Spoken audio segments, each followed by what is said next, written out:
Figuranya kayak gini ya. Halo guys, selamat datang di podcast Ngobrol bareng Naila.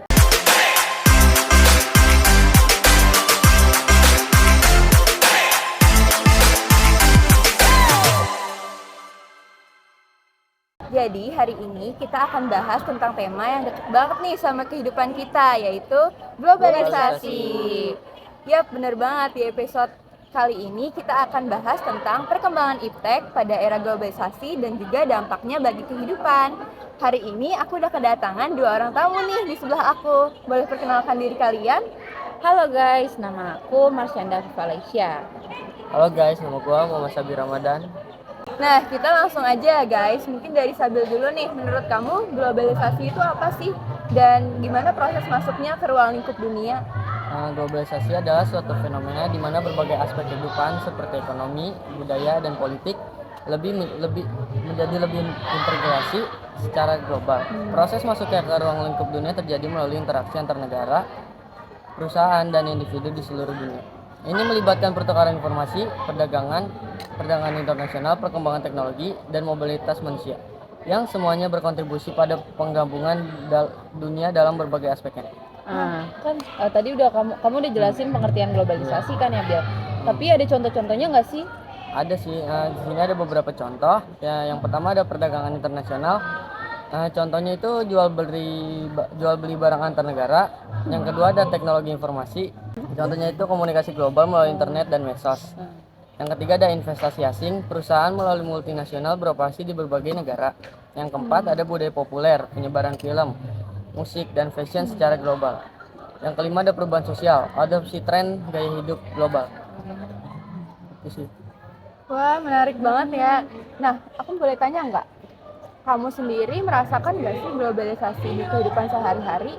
Dan bisa kasih contohnya nggak? Mungkin dari perubahan segi teknologi dari SMP, dari SD dulu kali ya, SD, SMP, sampai SMA. Ya, globalisasi memang dapat dirasakan dalam kehidupan sehari-hari, ya terutama melalui perubahan teknologi di berbagai pendidikan. Contohnya di SD. Sekarang anak-anak kan yang ada belajar sudah memakai HP atau laptop untuk pembelajaran. Benar-benar. Mungkin tidak seumum pas kita SD kan. Iya, Iya. benar. Terus di tingkat SMP dan SMA kita sudah penggunaan teknologi semakin meningkat, seperti aplikasi online. Oh iya, benar-benar. Penggunaan buku teknologi. Apa-apa kita kalau berangkat aja kadang pernah naik Grab, Iya, itu. Gojek. Dulu kan angkot. Iya benar. Nah, pertanyaan selanjutnya kayak gini nih, Bill. Kalau menurut pendapat kamu, kenapa sih IMF ini menyebut globalisasi sebagai sebuah proses sejarah? IMF mungkin menyebut globalisasi sebagai proses sejarah karena melibatkan perkembangan ekonomi, keuangan, dan perdagangan internasional selama waktu yang panjang. Globalisasi mencerminkan transformasi secara berkesinambungan dalam hubungan antar negara dan ekonomi global. Dan IMF dapat melihatnya sebagai bagian dari evolusi sejarah, sistem keuangan, dan ekonomi dunia. Oke. Nah, Ninai, kalau menurut kamu sendiri, Indonesia ini berperan dalam perkembangan iptek di era globalisasi nggak sih? Kalau boleh tahu, bagaimana sih peran teknologi Indonesia dalam perkembangan iptek di era globalisasi ini? Iya dong, pastinya Indonesia ini berperan dalam perkembangan iptek di era globalisasi ini. Dan Indonesia ini memiliki peran penting dalam perkembangan iptek di era globalisasi. Dalam beberapa dekade terakhir, Indonesia ini telah aktif terlibat dalam pengembangan teknologi, riset ilmiah, dan inovasi. Berbagai sektor seperti teknologi informasi, pertanian, kedokteran, dan juga energi terbarukan mendapatkan perhatian serius. Nah, kalian pernah dengar gak sih sistem beton cakar ayam dan juga sosro bahu? Belum sih, apaan tuh emangnya? Nah, jadi sistem beton cakar ayam dan sosro bahu ini adalah teknik konstruksi. Dan kalian tahu nggak sih penemu teknologi ini orang Indonesia? Oh ya? Iya, yaitu Cokorda Pakasukawati. Dan beliau ini penemu dari teknologi sosro bahu dan juga Profesor Doktoranda Insinyur Sujatmiko. Beliau ini adalah penemu sistem beton cakar ayam. Nah, kalau konstruksi cakar ayam ini merupakan bentuk fondasi umum yang digunakan pada bangunan bertingkat. Dan konstruksi ini merupakan salah satu metode rekayasa dari teknik fondasi yang memungkinkan pembangunan struktur pada tanah lunak seperti rawa-rawa. Nah, kalau sosro bahu sendiri yaitu merupakan teknik konstruksi yang digunakan terutama untuk memutar bahu lengan beton gitu. Oh iya, mau muter bahu gini ya? Iya. Oh bukan. Kayak jalan layang gitu. Oh. Di jalan-jalan biasa kan di atas-atas gitu loh. Biar kayak mudah gitu. Oh iya benar-benar. Nah, kalau pertanyaan kamu tadi, Indonesia ini berperan nggak sih dalam perkembangan iptek di era globalisasi? Jawabannya sangat berperan. Dan salah satu contohnya tadi yang udah aku sebutin, Ceker ayam. iya, ceker ayam, Ceker ayam bisa gini ya? ceker Beda ayam ya? konstruksi, Oh beda. ceker ayam terus sosro bahu. Oh. Iya bener ya Bil. Betul, betul, Ngerti betul. tahu ceker ayam nggak sih? Ceker ayam tuh yang ini kan yang besi-besi gitu ya? Iya benar-benar. Yang biasanya buat Iya konstruksi buat gitu. rumah juga. Keren bisa. banget ya. Iya benar-benar. Indonesia lah yang Iya, nemuin. keren. Nah, gua ada pertanyaan nih. Apa yang akan terjadi jika Indonesia tidak ikut mengembangkan iptek di era globalisasi yang sudah mendunia ini? Menurut pendapat lu bagaimana? Kalau misalnya Indonesia tidak ikut mengembangkan iptek di era globalisasi yang sudah mendunia ini, ada beberapa konsekuensi yang mungkin bisa terjadi. Iya sih. benar. Yang pertama, Indonesia ini dapat tertinggal Nah, dalam hal inovasi Iya. dan juga perkembangan teknologi. Dan ini dapat menghambat pertumbuhan ekonomi dan daya saing negara-negara lain Benar-benar. yang lebih kayak maju dalam bidang iptek. Itu dapat menguasai pasar global jadinya. Jadi Indonesia tuh kayak ketinggalan Iya gitu ketinggalan loh. benar. Terus yang kedua itu, kalau misalnya tanpa pengembangan iptek yang memadai, Indonesia ini mungkin menghadapi kesulitan dalam mengatasi tantangan global kayak perubahan iklim, krisis energi, dan juga masalah kesehatan. Nah, kalau iptek kan dapat memberikan solusi dan inovasi nih yang diperlukan untuk mengatasi masalah-masalah ini. Terus yang ketiga itu, kurangnya pengembangan iptek juga dapat mempengaruhi sektor pendidikan dan penelitian di Indonesia. Dan tanpa dukungan yang kuat untuk penelitian dan pengembangan, mungkin Indonesia ini mungkin kesulitan dalam menghasilkan pengetahuan baru dan juga menghasilkan lulusan yang kompeten dalam bidang iptek. Jadi kesimpulannya ini, partisipasi Indonesia dalam mengembangkan iptek di era globalisasi ini sangat penting. Iya, Iya, penting, penting benar. banget untuk pertumbuhan ekonomi, daya saing, dan juga kemampuan negara dalam menghadapi tantangan global. Dan dengan mengembangkan iptek ini, Indonesia itu dapat memanfaatkan peluang yang ada dan menghadapi tantangan dengan solusi yang inovatif. Jadi tuh Indonesia tuh apa tadi kontribusinya kayak ceker ayam, daging ayam juga termasuk gak? Enggak ada. Oh ya. Enggak ada. Yeay. Yeay. Sekarang aku mau ngejelasin nih dampak globalisasi. Nah, sebenarnya kalian tahu nggak sih ternyata salah satu revolusi teknologi ini merupakan dampak yang sangat signifikan di berbagai aspek kehidupan manusia loh.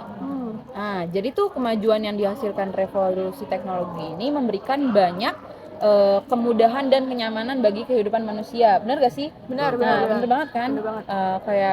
Tapi revolusi ini juga memiliki dampaknya. Misalnya dampak positifnya itu seperti kemajuan ekonomi.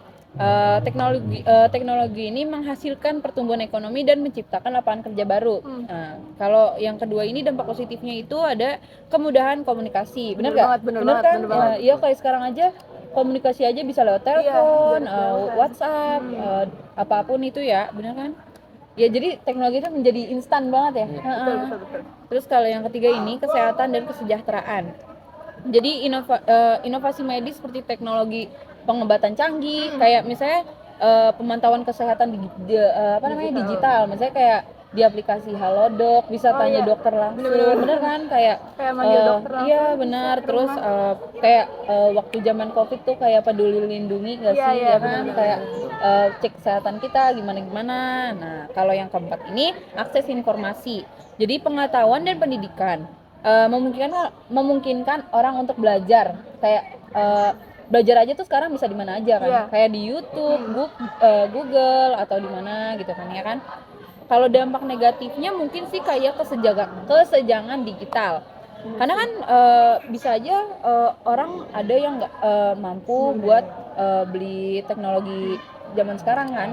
Bisa aja faktornya itu karena secara ekonomi ataupun sosial. Nah, kalau kedua ini kehilangan kemampuan berbaur dengan masyarakat. Iya, Bener gak sih? banget. Karena kan Bener kayak kayak terlalu sibuk iya, sama bener banget. handphonenya, jadi Iya. kayak males banget buat berbaur, maunya yang rebahan aja nggak sih kayak Iya, gitu kadang kan. kalau misalnya Iya ketemu bener. juga kayak kita main HP sendiri Iya, nggak sih? udah kayak 24 jamnya itu kehidupan dia sama kehidupan online-nya gitu nggak Iya, sih, iya, bener kan? bener-bener.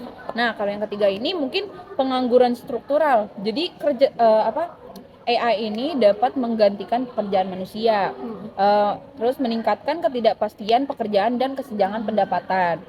Lalu yang keempat ada yang namanya menumbuhkan sifat individualisme nggak sih? Iya, bener. Ya kan? Jadi dia tuh kayak udah saking keseringan main HP, dia jadi kayak nggak ingat sama dunianya gitu loh. Nah, terus kalau yang terakhir mungkin sikap antisosial gak sih? Iya, Yang tadi bener udah banget, dibilang iya. kan, ya kan? Jadi gitu sih. Jadi penting banget untuk mengelola revolusi teknologi dengan bijaksana untuk memaksimalkan manfaatnya sambil meminimalkan dampak negatifnya. Benar gak sih? Bener, Betul. bener banget, aku setuju sih. Iya. Ini Re, kalau menurut lo, misalnya perkembangan kecerdasan buatan AI ini mempengaruhi lapangan pekerjaan dan berbagai sektor di seluruh dunia gak sih? Nah, jadi AI ini mempengaruhi dalam analisis data, pengambilan keputusan, dan pengelolaan tugas yang kompleks, Bill.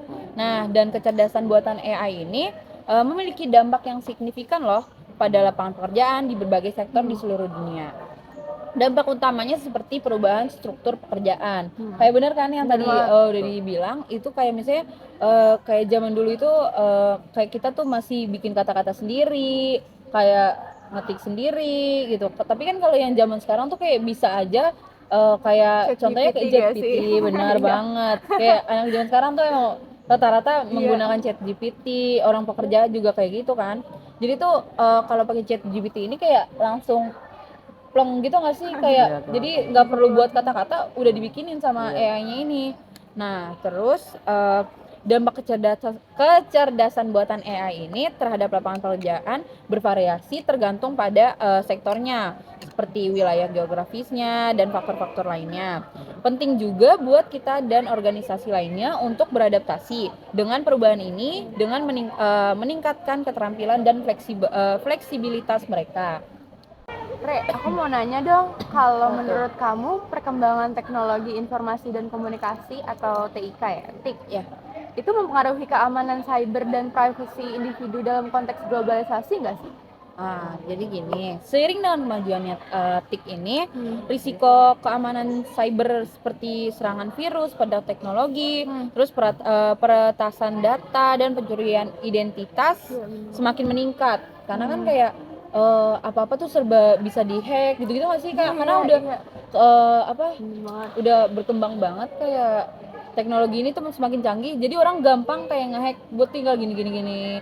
Kayak misalnya contohnya ada kita nih misal mau mesen baju online gitu ya dari online, terus kita chat gitu di WhatsApp misalnya ya, misalnya dia kayak nggak jelas nih, kita bisa ngeliat juga di apa namanya aplikasi ini enggak sih Get Contact. Oh iya, Ya kan? bener Bener kan? banget, Kalian bener pernah banget. nyoba? Aku pernah. Ya kan kayak Get Contact tuh kayak bisa ngeliat nama-nama si kontaknya ini nggak sih? Nah gitu.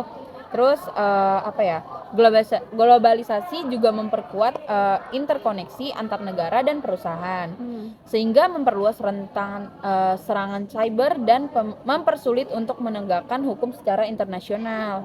Oleh karena itu penting banget bagi individu dan organisasi untuk meningkatkan kesadaran jatuh ya Bil, nggak apa-apa ya Bil? Sorry. Ya, apa ya.